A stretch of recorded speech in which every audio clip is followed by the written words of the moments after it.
dear. Thank you so much, Gary, for that generous introduction. A golden age. To think of the 70s and 80s as a golden age, I mean, wow. They hated us then. But we had a lot of fun. I want to thank Gary also for his brilliant years of leadership at GLAAD.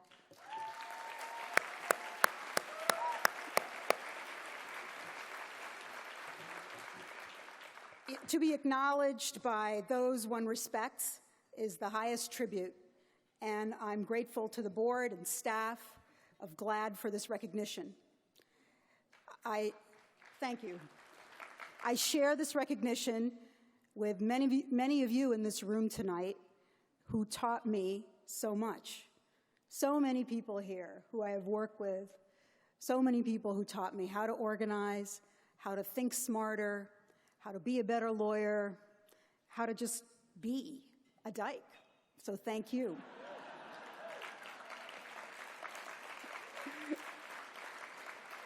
I also share this recognition with and thank the woman who, for the past 27 years, has been my inspiration, my lover, my political comrade, my delight, my partner in life, my Wi-Fi hotspot, Kate Clinton.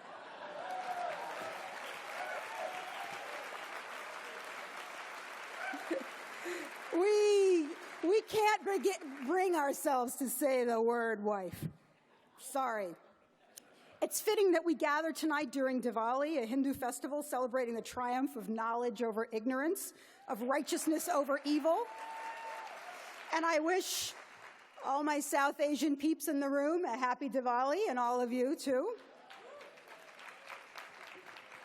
This award is very moving to me because I met GLAAD when it was an infant and when I was one too. And it's very moving because I share such a long history with this organization. As a younger activist, I believed in utopia and hard work. I guess you could say I was an idealist with a practical streak. My idea of utopia was a society that distributed the benefits of its prosperity more widely. Like legions of progressive activists, I committed myself to achieving this redistribution through the work of the social movements that I joined. 10 years in Washington, D.C., a decade in philanthropy, 31 years as a lawyer, and nearly 35 years as a lesbian activist have left me more seasoned and more pragmatic, but just as committed to those early ideals. When I moved to Boston, liberation was the banner under which most LGBT activists marched. My own understanding of liberation came less from the feminist and LGBT movements with whom I worked than it did from movements working to end poverty, colonial occupation, and white supremacy. To be for liberation meant to work for self-determination and freedom in South Africa, in Latin America, in Eastern Europe, and in the United States. To be for liberation meant to be engaged in the process of building a freer and more just society for all. Gustavo Gutierrez, the Peruvian theologian credited with founding liberation theology, argued that there were 3 levels to liberation: freedom from material conditions of economic marginalization, internal transformation and freedom, and spiritual liberation. Even as a secular Hindu and as a lesbian radical, I understood what he was talking about. Liberation was work that had to be done on many levels. LGBT people had to free ourselves from the material conditions that limited our freedom, from the inner shame and servitude of repression, and from the faulty religious categorization of us as sinners. The LGBT movement in Boston stood out across the country because it stood for LGBT freedom and for feminism, for racial justice, for economic justice, and for an engagement with global issues. Boston-based activists gave birth to the Black Lesbian Feminist Manifesto of the Combahee River Collective, a statement about racism and its intersection with sexuality, gender, and class that remains as relevant and profound today as it was in 1978. Boston's movement was insistent upon drawing the connection between the non-negotiable right of women to control our sexual and reproductive lives and the fight for sexual freedom we were waging against sodomy laws, against religious shame, against sexual repression. Boston's movement was an early hotbed of protests against Coors and other forms of corporate pinkwashing that laundered horrible economic practices through the rinse of pro-gay policies. Boston's movement saw its work through a global lens, connecting with LGBT activism around the world, but also allying the LGBT struggle with the fight to end apartheid in South Africa, to stop U.S. intervention in El Salvador, to fight against the secret CIA-funded war on Nicaragua. Boston's movement, of which GLAAD was a vital component, of which Gay Community News was a center, in which FAGRAG, GLAAD Day Books, New Words Bookstore, Fenway, AIDS Action Council, LAGMA, Northeastern University School of Law, all played a central role. All spawned an astonishing number of queer leaders who have contributed enormously to bringing us to this moment of advancement in LGBT rights. Today, whenever people ask me, aren't we done now? Or what is the post-equality, marriage equality agenda for the LGBT movement? It is clear to me that this Boston brand of progressive queer leadership is urgently needed today.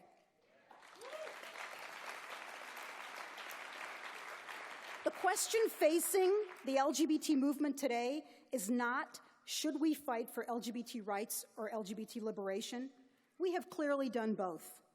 The question that confronts the LGBT movement today is whether we are willing to retool our movement to push for the redistribution of economic resources and political power that is needed to change the lived experience of LGBT people in all parts of our very diverse communities. Race, gender, and money, age, ability, and HIV status are among the factors that constitute barriers to the realization of full lived equality for many parts of our communities. The LGBT movement, as it is currently configured, does not adequately address these issues. Poverty rates in the LGBT community are high. The Williams Institute estimates that 7.6% of female same-sex couples and 4.9% of male same-sex couples live in poverty. 15% of transgender people have incomes less than $10,000 a year, compared to 4% of the US population in general. Old LGBT people live disproportionately in poverty. Large numbers of homeless youth are LGBT. And while 39% of LGBT adults have a child, single gay people raising children are 3 times more likely to live in poverty. Yet, the LGBT movement across the board still lacks a focus on economic justice. Racism affects the 1/3 of the LGBT community who are people of color, and biased immigration policies affect an estimated 270,000 undocumented LGBT immigrants. Disparities based on race damage the lives of people of color in employment, healthcare access, educational access, through over-criminalization and over-policing, yet the LGBT movement has not fully committed itself to racial justice. Women in the U.S. and around the world face a level of misogyny so high, it's as if feminism never happened. Violence is rampant, sexist imagery and language pervasive, misogynist attacks on women found in every medium, legal threats to reproductive freedom are growing.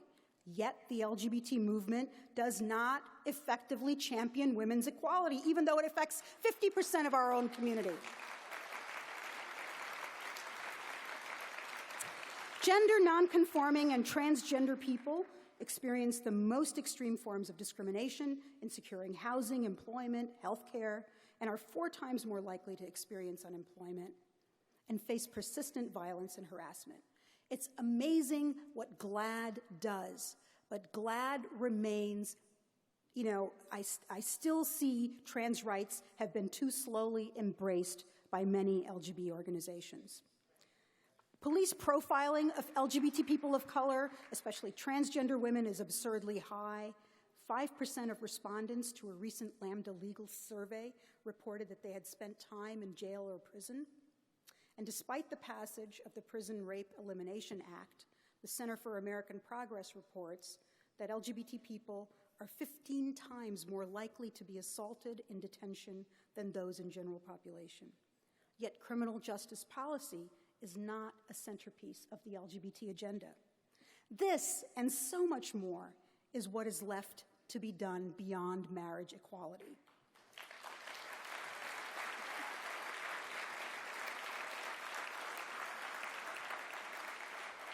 Addressing poverty and racism, supporting those who are weakest in our communities, and addressing gender-based prejudice brings us into a confrontation with the limitations of current LGBT legal and political strategy.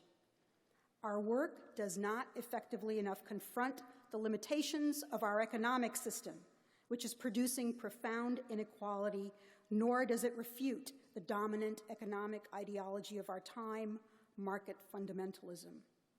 For lawyers, the engagement with economic justice is complicated.